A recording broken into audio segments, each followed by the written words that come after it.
Students, मैं अनीता कुमार एक बार फिर से आप सभी का एस्टेक एकेडमी में हार्दिक स्वागत और अभिनंदन करती हूँ। चलिए शुरुआत करते हैं आज की अपनी क्लास की एक मोटिवेशनल कोट के साथ, जो आपको ऊर्जावान बनाएगा, आपके चेहरे पे मुस्कान लाएगा। आज का अपना मोटिवेशनल कोट है, बनना ही है तो समुद्र जैसा बड़ा बनो। क्या बनना ही है तो समुद्र जैसा बड़ा बनो, लोगों के पसीने छूटने चाहिए तुम्हारी गहराई नापते नापते। बनना ही है तो समुद्र के जैसा बड़ा बनना है, लोगों की गहराई, लोगों के पसीने छूटने चाहिए आपकी गहराई नापते नापते। क्या लोगों के पसीने छूटने चाहिए, पड़ोसी के पसीने छूटने चाहिए आपकी गहराई नापते नापते। तो चलिए शुरुआत करते हैं आज की अपनी क्लास की। आज का अपना बड़ा ही इंटरेस्टिंग टॉपिक अपन यहाँ पे स्टार्ट करने वाले हैं। ये जो टॉपिक है ये कंपटीशन देने वाले प्रत्येक बच्चे के लिए बेनिफिशियल हो सकता है। तो आइए शुरुआत करते हैं आज की अपनी क्लास की। Let's go start. आज का अपना टॉपिक है एंडोक्राइन सिस्टम। अपने टॉपिक का क्या नाम है? एंडोक्राइन सिस्टम या अंतःस्रावी तंत्र। अब देखो जो एंडोक्राइन सिस्टम है, ये जो टॉपिक है ये कंपटीशन आप चाहे किसी भी चीज का दे उसमें सबके अंदर इन्वॉल्व होता है, क्योंकि एक जनरल साइंस का टॉपिक है।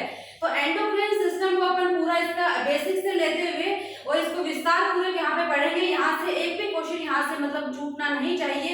एंडोक्राइन सिस्टम अगर आप विस्तार पूरा यहाँ पे पढ़ लेते हैं तो यहाँ से ना के बराबर चांसेस हो जाते हैं कि आपका कोई क्वेश्चन यहाँ से छूट सकता है। सारे क्वेश्चन को कवर करते हुए अपन एंडोक्राइन सिस्टम को यहाँ पे इसकी स्टडी करेंगे, इसको पढ़ेंगे। तो देखेंगे ध्यान से, the word endocrine proposed by Claude Bernard, यानी जो एंडोक्राइन जो शब्द था, जो एंडोक्राइन जो शब्द है वो किसने प्रस्तुत किया था, किसने प्रपोज किया था? तो the word endocrine proposed by Claude Bernard. क्या बताया मैंने? जो एंडोक्राइन शब्द है वो किसके द्वारा प्रस्तुत किया गया था? क्लाउड बर्नार्ड के द्वारा प्रस्तुत किया गया था। एंडोक्राइन जो शब्द है, एंडोक्राइन जो वर्ड है वो फर्स्ट किसने प्रपोज किया था? Claude Bernard. क्लियर? अब देखो स्टडी ऑफ एंडोक्राइन सिस्टम। अपन एंडोक्राइन सिस्टम की जो स्टडी करते हैं, इसका जो अध्ययन करते हैं वो साइंस की कौन सी ब्रांच में करते हैं, यानी विज्ञान की वह शाखा जिसमें अपन एंडोक्राइन सिस्टम की स्टडी करते हैं। क्या कहते हैं? Endocrinology. Study of endocrine system, endocrinology. तो जो वर्ड है एंडोक्राइन किसने प्रपोज किया? क्लाउड बर्नार्ड के द्वारा। और स्टडी ऑफ एंडोक्राइन सिस्टम क्या कहलाता है? एंडोक्राइनोलॉजी। क्लियर स्टूडेंट्स यहाँ तक? अब देखो जो एंडोक्राइन सिस्टम जो है, एंडोक्राइन सिस्टम के अंदर अपन पढ़ने क्या वाले हैं, मतलब क्या पढ़ेंगे इसके अंदर? आपके दिमाग में ये आ रहा है कि इसके अंदर अपन किन किन की स्टडी करेंगे, किन किन चीजों को यहाँ पे पढ़ेंगे? तो देखो जो एंडोक्राइन सिस्टम है उसमें अपन एक तो पढ़ेंगे ग्लैंड्स को और दूसरा पढ़ेंगे हार्मोन्स को। क्या क्या पढ़ेंगे? ग्लैंड्स पढ़ेंगे प्लस हार्मोन्स पढ़ेंगे। अब देखो ग्लैंड्स जो होती हैं आपको पता होना चाहिए ग्लैंड्स होती हैं। तो अभी मैंने लिखा है एंडोक्राइन सिस्टम और इसमें अपन क्या पढ़ रहे हैं? Endocrine glands. तो जाहिर सी बात है ग्लैंड्स जो होती है वो कई प्रकार की हो सकती हैं। तो ग्लैंड्स जो होती है वो आपकी 3 टाइप्स की होती है। कितने प्रकार की ग्लैंड्स होती हैं? टोटल 3 प्रकार की ग्रंथियां होती हैं, 3 प्रकार की एंडोक्राइन ग्लैंड्स होती हैं। स्पष्ट रूप से आपके सामने लिखा हुआ है। फर्स्टली ग्लैंड्स कौन सी है? Exocrine glands. क्या कहा मैंने? एक्सोक्राइन ग्लैंड्स, या इन्हें ही अपन क्या कह देते हैं? Duct glands. क्या बताया मैंने? एक्सोक्राइन ग्लैंड्स कह दीजिए या फिर डक्ट ग्लैंड्स भी आप इन्हें यहाँ पे कह सकते हैं। सेकंड देखिए एंडोक्राइन ग्लैंड्स, या दूसरा नाम इनका क्या है? डक्टलेस ग्लैंड्स, यानी एंडोक्राइन ग्लैंड्स कह दीजिए या फिर डक्टलेस ग्लैंड्स कह दीजिए, एक ही बात है।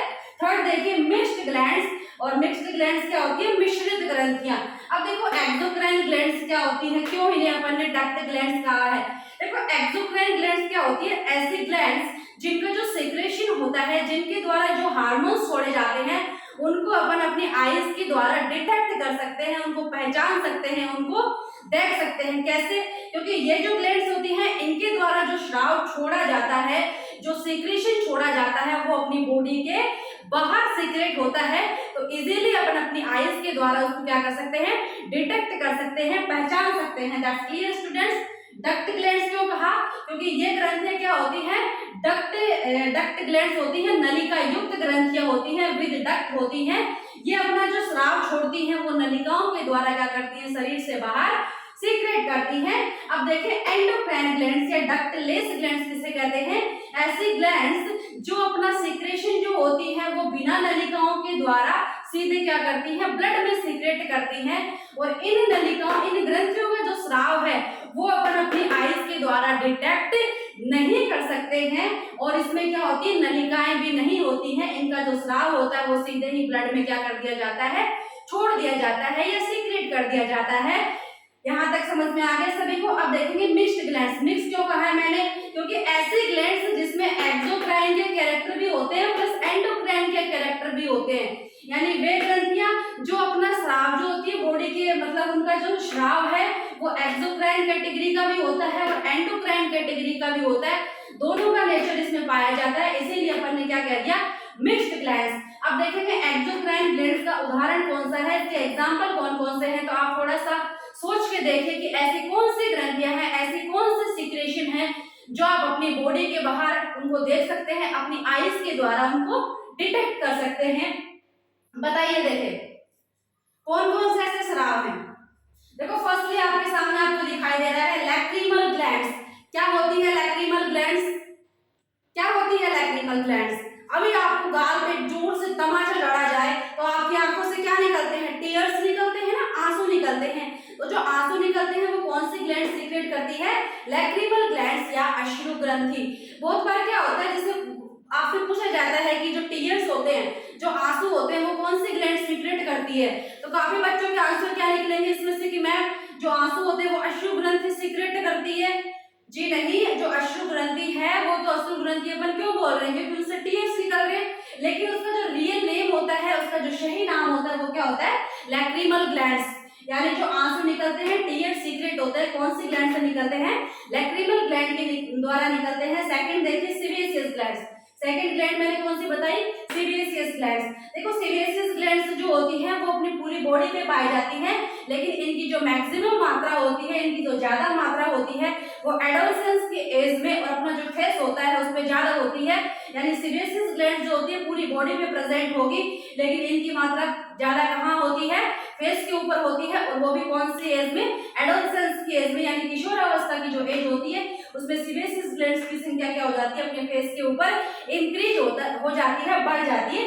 आपने देखा होगा कि एडोलसेंस की एज में जैसे कुछ गर्ल्स और बॉयज के मुंह पे क्या होते हैं, पिंपल्स निकलते हैं ना, तो वो जो पिंपल्स होते हैं वो किसकी एक्टिविटी के कारण निकलते हैं, सीबेसियस ग्लैंड की एक्टिविटी के कारण निकलते हैं। आपने देखा होगा जब कभी अपन जैसे सुबह कभी बाहर चले जाते हैं और शाम को जब वापस घर आते हैं तो अपनी जो पूरी बॉडी होती है, अपना जो फेस होता है वो ऐसे चिपचिपाहट अपने को फील होती है ना, तो वो चिपचिपाहट किस वजह से होती है, सीबेसियस ग्लैंड्स के कारण होती है, क्योंकि इस ग्रंथि से क्या सीक्रेट होता है, ऑयल सीक्रेट होता है, इसीलिए इनको क्या कह देते हैं, ऑयल ग्लैंड्स भी आप लोग कह सकते हैं। इन ग्रंथियों से क्या सीक्रेट होता है, एक तेल के जैसा चिपचिपा पदार्थ स्रावित होता है, उस पदार्थ को अपन कहते हैं सीबम, और उसकी वजह से क्या होता है, अपने को चिपचिपाहट फील होती है। दैट्स क्लियर स्टूडेंट्स यहाँ तक।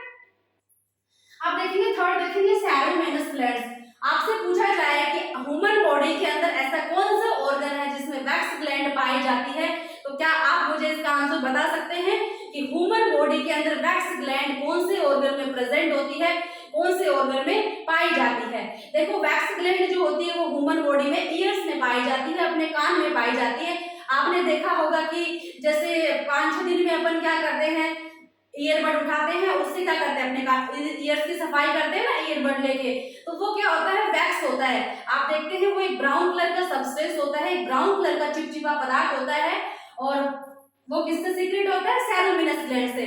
तो देखो जो वैक्स होता है उसको हमें नहीं निकालना चाहिए, और क्यों नहीं निकालना चाहिए, क्योंकि जो वैक्स होता है वो अपनी बॉडी को क्या करता है, एक डिफेंस सिस्टम प्रोवाइड करवाता है, एक सुरक्षा तंत्र वहां पे प्रोवाइड करवाता है। बाहर से जितने भी डस्ट पार्टिकल जा रहे हैं, जितने भी छोटे मोटे जैसे फंगी है, बैक्टीरिया वगैरह, जितने भी डस्ट पार्टिकल्स जाते हैं, सबको ट्रैप करने का काम कौन करता है, सेरोमिनस ग्लैंड के द्वारा जो वैक्स सीक्रेट हो रहा है उसके द्वारा किया जाता है। तो जो वैक्स होता है उसे हमें मतलब अपने कान की सफाई अंदर तक यहाँ तक नहीं करनी चाहिए, जो वैक्स होता है उसको नहीं निकालना चाहिए, क्योंकि वैक्स क्या प्रोवाइड करवाता है, अपनी बॉडी को एक डिफेंस सिस्टम प्रोवाइड करवाता है, एक सुरक्षा तंत्र प्रोवाइड करवाता है। दैट्स क्लियर यहाँ तक। अब देखो फोर्थ, देखो स्वीट ग्लैंड्स। देखो अभी गर्मियों का मौसम चल रहा है, अभी कूलर और पंखे सब बंद कर दिए जाए, एसी कूलर पंखा बंद कर दिया जाए, तो अपने बॉडी से क्या निकलता है, जाहिर सी बात है पसीना निकलेगा। तो जो पसीना जो सीक्रेट होता है वो कौन सी ग्लैंड सीक्रेट करती है, स्वीट ग्लैंड्स, कौन सी ग्लैंड्स? स्वीट ग्लैंड्स या स्वीट ग्रंथियां। तो lacrimal glands, sebaceous glands, ceruminous glands and sweet glands जो है ये किसकी कैटेगरी में आती है? एक्सोक्राइन ग्लैंड्स की कैटेगरी में आती है, यानी ये डक्ट ग्लैंड्स होती हैं और क्या होती हैं? एक्सोक्राइन ग्लैंड्स होती हैं। दैट्स क्लियर स्टूडेंट्स यहां तक? चलो आगे चलते हैं। देखो सेकंड अपनी पढ़ रहे हैं एंडोक्राइन ग्लैंड्स या डक्टलेस ग्लैंड्स। इनके नाम यहाँ पे देख लीजिए, क्योंकि इन ग्लैंड्स के ऊपर क्या करेंगे? विस्तार पूर्वक एक एक ग्लैंड्स को लेके विस्तार पूर्वक इसकी स्टडी करेंगे। तो देखिए एंडोक्राइन ग्लैंड्स में कौन कौन सी ग्लैंड आती है? फर्स्ट ग्लैंड अपनी आती है पिट्यूटरी ग्लैंड। कौन सी ग्लैंड होती है? पीयूष ग्रंथि। सेकंड देख लीजिए thyroid gland, parathyroid gland, adrenal gland और थाइमस ग्लैंड। कौन कौन सी बताई मैंने? पीयूष ग्रंथि, उसके बाद थायराइड ग्रंथि, पैराथायराइड ग्रंथि, एड्रीनल ग्रंथि और थाइमस ग्रंथि। ये सारे ग्लैंड्स किसकी कैटेगरी में आती हैं? एंडोक्राइन ग्लैंड्स की कैटेगरी में आती है, डक्टलेस ग्लैंड्स की कैटेगरी में आती है। अब देख लीजिए मिक्स्ड ग्लैंड्स या मिश्रित ग्रंथि। मिश्रित ग्रंथि का उदाहरण कौन सा है? पैनक्रियाज। बहुत बार कंपटीशन में पूछ लिया जाता है कि पैनक्रियाज जो है वो कैसी ग्लैंड है? एक्सोक्राइन है, एंडोक्राइन है, मिक्स्ड है? तो आपका आंसर वहां पे क्या निकलना चाहिए? पैनक्रियाज क्या है? एक मिक्स्ड ग्लैंड्स है। क्लियर? अब ग्लैंड्स की स्टडी अपन ने यहाँ पे ग्लैंड्स को पढ़ लिया है। तो इधर अपन हार्मोन्स देख लेते हैं कि हार्मोन्स क्या होते हैं। क्या होते हैं हार्मोन्स? आप लोगों से डेफिनेशन पूछी जाएगी, हार्मोन्स क्या होते हैं। देखो हार्मोन क्या होते हैं? हार्मोन एक केमिकल सब्सटेंस होते हैं। हार्मोन एक ऐसे रासायनिक पदार्थ होते हैं जो बॉडी में एक जगह से निकलते हैं और अपना जो इफेक्ट होते हैं वो पूरी बॉडी में दिखाते हैं। जैसे पीयूष ग्रंथि है, ठीक है, पीयूष ग्रंथि से जैसे अपना ग्रोथ हार्मोन निकलता है, अपनी जो हाइट बढ़ती है कौन से हार्मोन से बढ़ती है? एसटीएच हार्मोन या सोमेटोट्रोपिक ग्रोथ हार्मोन से बढ़ती है।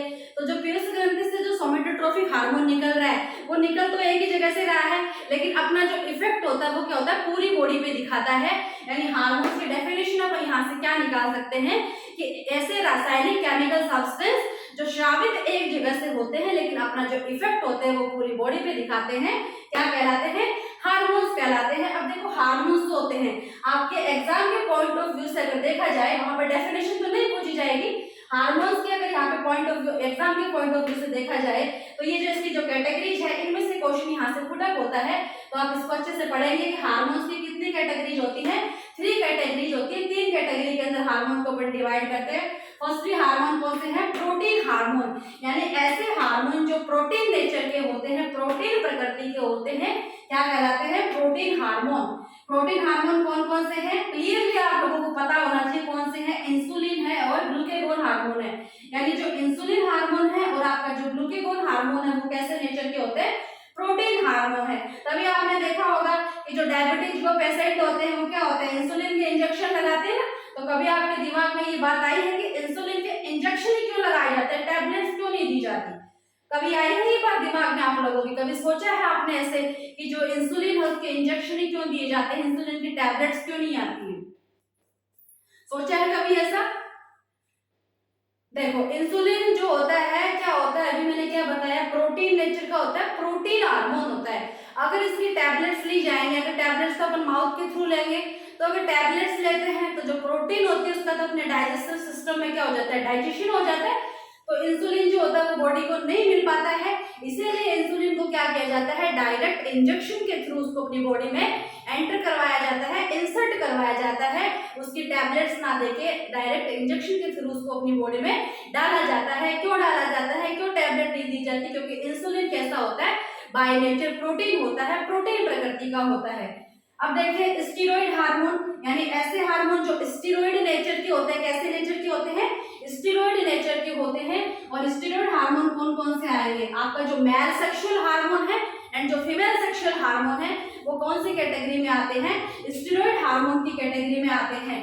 अब ऐसा तो स्टूडेंट कोई यहाँ पे नहीं होगा, जो भी अपनी ये क्लास देख रहे हैं ऐसा स्टूडेंट कोई नहीं होगा जिसको ये नहीं पता हो कि मेल सेक्सुअल हार्मोन कौन सा है और फीमेल सेक्सुअल हार्मोन कौन सा है। तो मेल सेक्सुअल हार्मोन कौन सा होता है? टेस्टोस्टेरोन। और फीमेल सेक्सुअल हार्मोन कौन सा है?